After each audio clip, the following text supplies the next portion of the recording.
right, well, I'm very excited for this next presentation. We have Sammy Lane, Director of Technology Strategy at Okta, who'll be talking about how the new normal, which is a term I'm sure you've all heard before, requires zero trust. So, what does he mean by zero trust? Well, you'll have to stick around to find out. Now, as Sammy is based in another time zone, unfortunately, he couldn't be with us today. So, he's been kind enough to pre record this presentation. But we do have with us live Darren Fowler, partner pre-sales engineer at Okta, who you'll be familiar with if you tuned into yesterday's Open Vendor Q&A, and he'll be answering any questions you guys have throughout the presentation. So with that said, I'll now start Sammy's presentation. Hi, and thanks for joining us for this virtual conference. I'm Sammy Lane. I'm the Director of Technology Strategy at Okta. My role at the company has been technology strategy and security evangelism, and I come from information security background.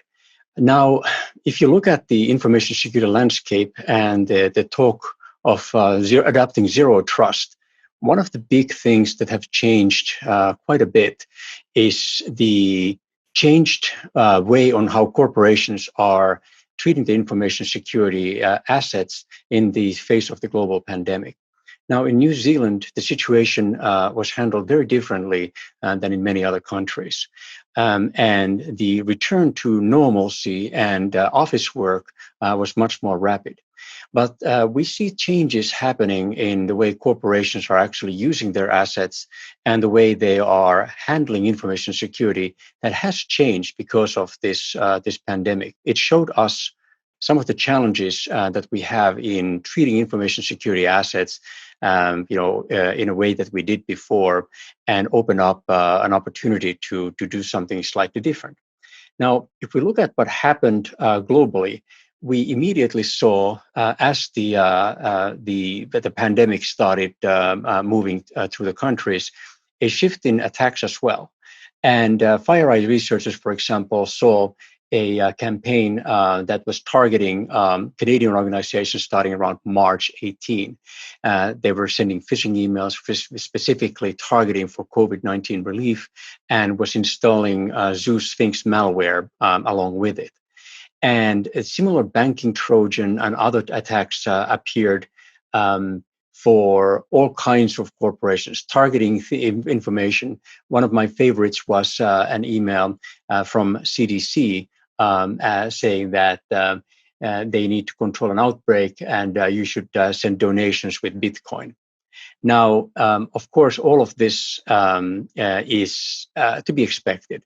Anytime there's major news, major disruption, things that are causing anxiety and worry, the attackers are always leveraging that, and it creates a sense of urgency that gives them a better click-through rate and better success rate in targeting these campaigns. But another thing that we saw is, of course, as this shift started happening to this new normal, especially in Europe and North America, and to some extent in some countries in Asia as well, we saw a big shift, of course, immediately to telework. But that doesn't mean that you're simply just shifting all of your meetings to Teams and signing up for Zoom. We realized very quickly that you needed a new way of working. If some part of your organization was now remote, temporarily or permanently, just shifting to wall-to-wall meetings wouldn't work if you just move them onto telemeetings. You need to think about telework in the same way of what kind of tools allow you to do better asynchronous meetings? How does the workflow actually work for your knowledge work? And we see companies that had little impact, like GitLab, for example. They had been working in this model and never had offices. So for them, this was a fairly smooth transition. They always work this way. But other companies ran into more trouble. We talked to one company whose onboarding process required new employee laptops to be provisioned on premise because of an AD dependency. That broke when all of a sudden they were closed out from their offices and couldn't get there. Onboarding, provisioning, all those types of things, and it had to be rethought. And BYOD became much more prevalent very quickly because not everybody was a knowledge worker who had access to corporate resources that were provisioned to them. Many companies were forced to quickly change their policies around BYOD. And we saw these phishing attacks coming right away. Barracuda, Proofpoint, and others showed more than 600% increase in targeted spear phishing attacks as the crisis began. And the stress made it even more difficult for the employees. So anything that we could do to remove pain points in the remote work would become more important. Those pain points were exposed and amplified. Now, this all takes us straight to that zero trust concept. If we look at what that means and how you really think about it, the move to cloud and mobile has started to already dissolve this network perimeter to begin with. And you really only have users that are either employees or maybe privileged employees with extra access to resources like administrators, etc., or they might be external parties to you altogether, or somewhere in between, contractors. And then of course customers. They're all accessing these assets, whether they're on-premise applications or cloud applications. And all these assets are either modern cloud-based assets or traditional on-premise assets. What's common with this approach is, since you no longer can rely on just everybody working from the known location in an office, accessing from trusted devices and trusted networks, trusted resources, you need to think about this as a software-defined perimeter problem, saying, how do I actually manage the access? What are the things that I need to do? And here, very quickly it becomes clear that context is the king. Contextual access. How do we actually assess the information? We need to have the right people with the right level of access to the right resources in the right context of their work, and then be able to assess that continuously. These are kind of the fundamental building blocks of moving to a zero trust security model. And this gives us an opportunity to also remove that friction that I was mentioning earlier. You want to enable this with the least friction possible. So if you look at this and say, how do we get here? What are the examples on how you can do this? You can start from different directions. You can start from the identity of the user. You can't really give the right people the right access unless you have your identity in order, meaning you've consolidated the identities so that users have some kind of a meta directory or universal directory where they're found. You need to be able to then assess that access as well. An example on how organizations can put the identity at the heart of that modern security stack abound. One example that I wanted to show today is Adobe. They built something that they call the Zen network. This is their platform for essentially zero trust enterprise network. And they moved to a model where the identity and access management is at the heart of this, and then they manage the devices that are connected to the system, whether they're enterprise assets or non-enterprise assets, through device management. And they basically make authentication and posture checks all throughout, leveraging access proxies and using certificate-based authentication as part of this. Now, there's more white papers, of course, available that show you how this can be done, but this is just one example of a reference. And I'll come to the reference architectures next. If we want to simplify this in a way, you could say that a zero trust reference architecture would look at the user and their device, and then try to get as much context around that access as possible. So devices and users need to be on equal footing. You need to track who the users are, and you need to understand what the devices are that are accessing this information. Then you want to bring the context. Who is the user? What is the device? Have I recognized this before? Do I know the location, either on a corporate location or a location where I've seen this user from before? What is the network that they're accessing from? Are they trying to hide their network location by using proxy anonymizers or Tor networking? And then, of course, what is the application context? What are they accessing? This context can be derived directly from the identity tooling. For example, we at Okta provide all this information. But it's also becomes important to understand that it's an ecosystem, and you can bring much more information into this decision process. So you can expand that by looking at, for example, what is the actual security status of this user from the perspective of, are they being attacked right now? If we can recognize that these users currently being attacked because we have integration with, say, Proofpoint or any other email security vendor that can look at the actual attacks that are happening in real time, you can then put the user in the right security posture and make better decisions on the access. Same thing about the device management. Of course, if you have context about the devices and the endpoint security tooling, you want to bring all of that in. The network context on how they're accessing the systems, and the application context and the endpoint security context. All of this is combined then into a risk assessment. We want to look at the risk of this access, calculate probability of a bad outcome, if you will, and then make a policy decision based on that and authorize the user the access to those resources. And this is where it used to be very difficult, but now has become much simpler in that those resources could be anything. They might be on-premise legacy applications where you can now put an access gateway in front of it and give that same zero trust access to those traditional Kerberos or header-based applications. They might be, of course, the modern cloud-based applications where it's much simpler. You're using OAuth 2, OpenID Connect, SAML-based access controls, and just leverage the underlying IDP directly for that. But the same must be true also for any APIs that you open. So doing API access management that is user aware, becomes important.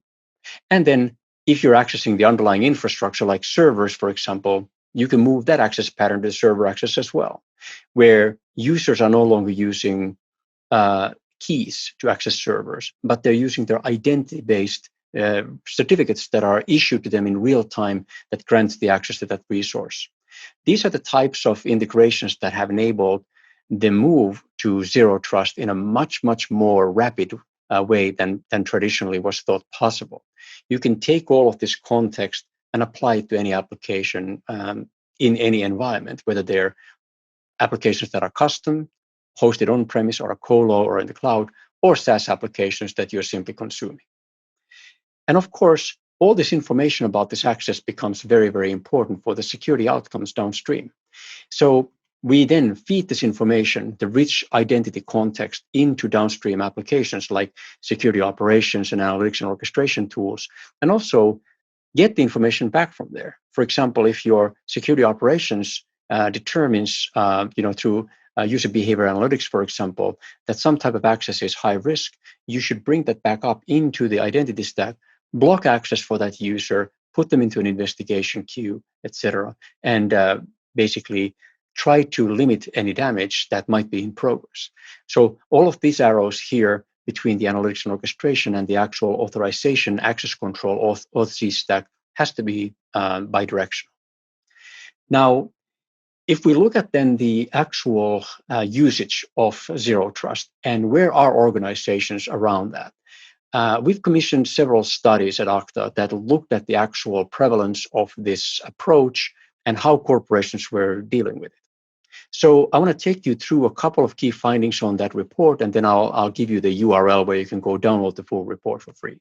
So the global report, we looked at the actual roles of the respondents, and in this case, we had CISO, CIO, CISO level respondents, about half of them, and the rest of them were director or VP level.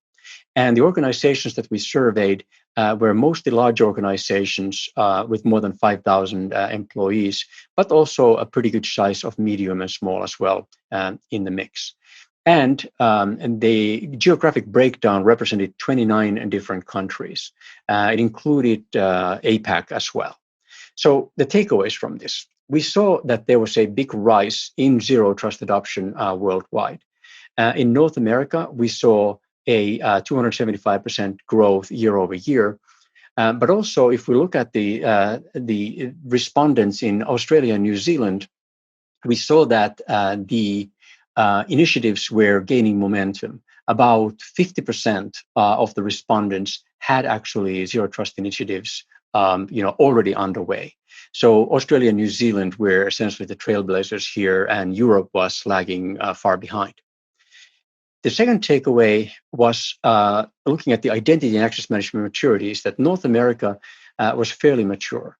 If we look at the stages of the identity maturity, we saw that they were furthest along.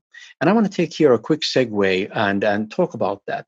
The maturity curve that we're referring to here is really about the identity and access management overall. We look at it from the perspective of Stage 0 representing that fragmented identity where you don't really have an identity strategy in place across. You have lots of Active Directory servers, forests so many that you can't see the individual servers from the forests.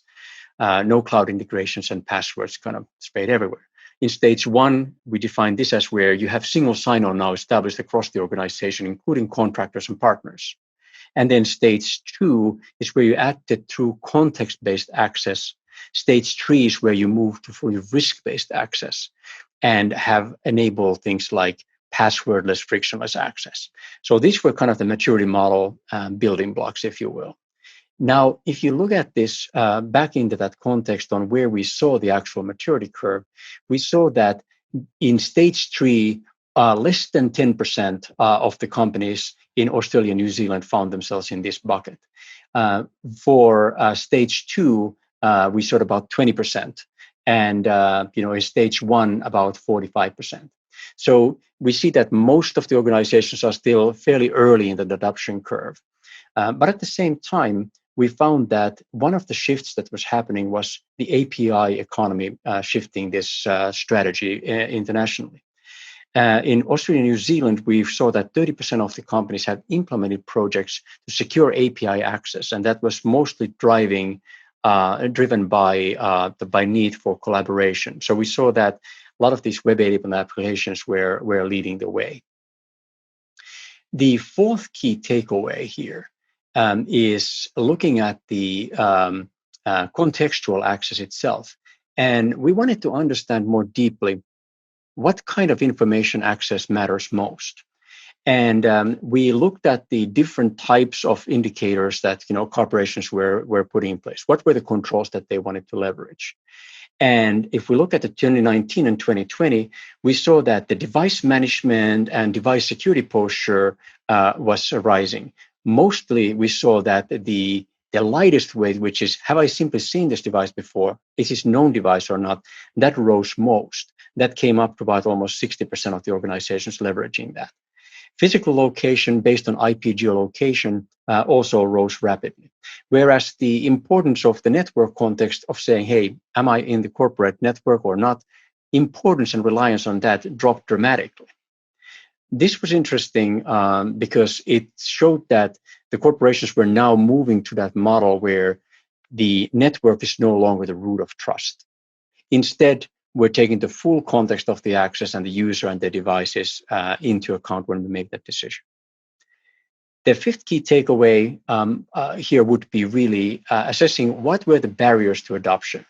And here we saw that, interestingly, in Australia and New Zealand, the biggest perceived barrier was really simply awareness. Companies were not yet at a point where they were ready and understood that these kind of the toolings and an approach is an option.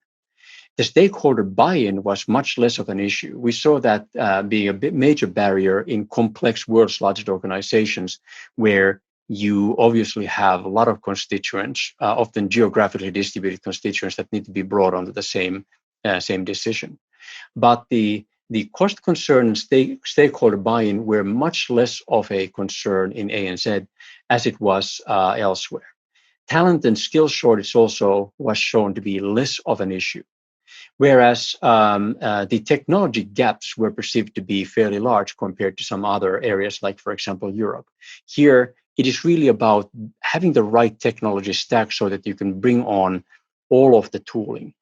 For example, if you have legacy on-premise applications, how do you modernize that? Often becomes a critical question.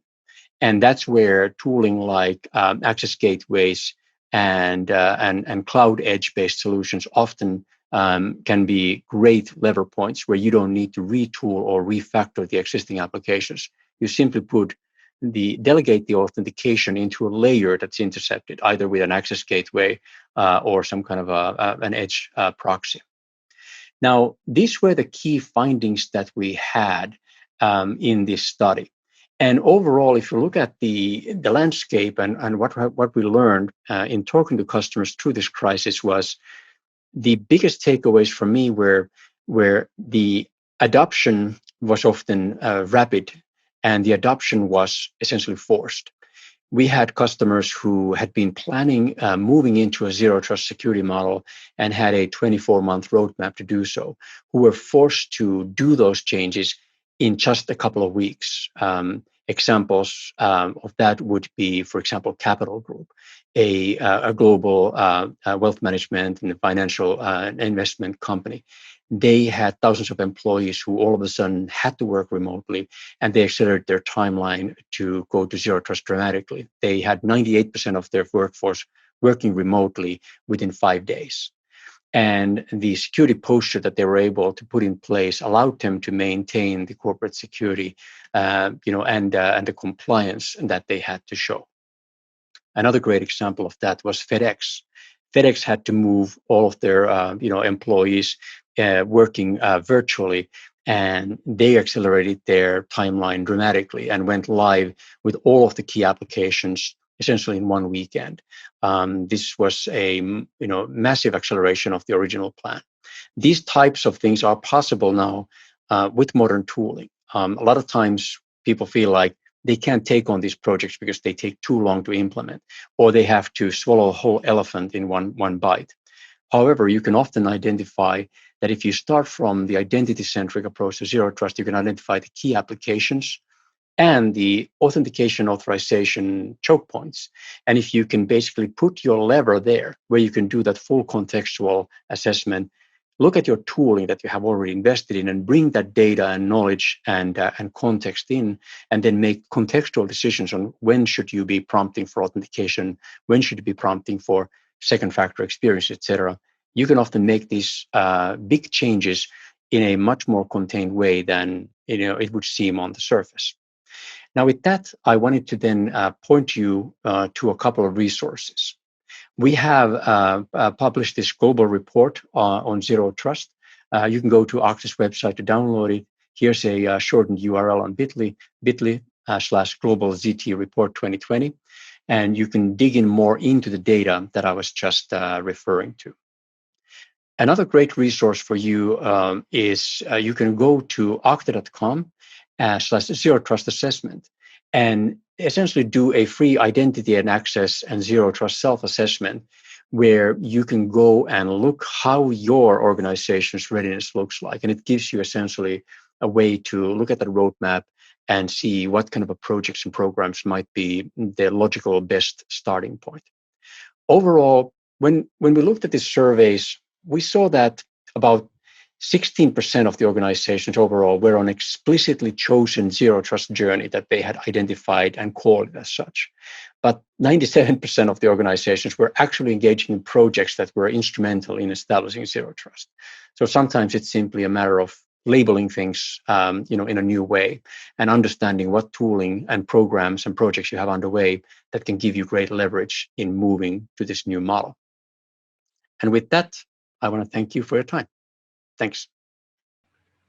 Well, thank you very much to Sami for putting that together. We'll now start the Q&A. Once again, Darren from Okta is here live to answer any of your questions. So just click the Q&A tab in the top right-hand menu to post your questions, and we'll get started in the Q&A.